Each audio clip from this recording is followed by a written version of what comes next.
Hello everyone, সবাইকে আমার অনেক অনেক প্রণাম। আশা করি তোমরা সবাই ভালো আছো, সুস্থ আছো। গ্রাম মানেই হচ্ছে সবুজ মাঠ, খোলা আকাশ আর কৃষকের অক্লান্ত পরিশ্রম। আমাদের দেশের প্রাণ হলো গ্রাম, আর গ্রামের প্রাণ হলো কৃষিকাজ। ভোরের আলো ফোটার আগেই কৃষক মাঠে নেমে পড়ে, লাঙ্গল ধরে, বীজ বোনে, ফসলের যত্ন নেয়।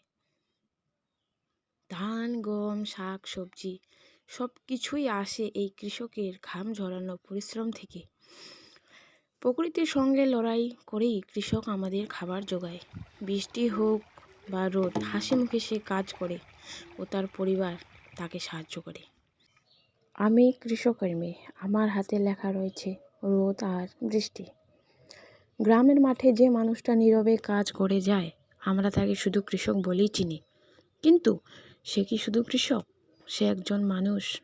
তারও কষ্ট হয়, তারও অনেক কিছু স্বপ্ন থাকে, তারও অনেক কিছু শখ থাকে, কিন্তু সব কিছু সে ত্যাগ করে এবং তার পরিবারও তার সঙ্গে সঙ্গে সব কিছু ভুলে যায়, সব কিছুকে ত্যাগ করে। জীবনে না বলা হাজারো কষ্ট লুকিয়ে থাকে। রাতে সে চুপচাপ আকাশের দিকে তাকিয়ে ভাববে আগামী দিনে কি হবে।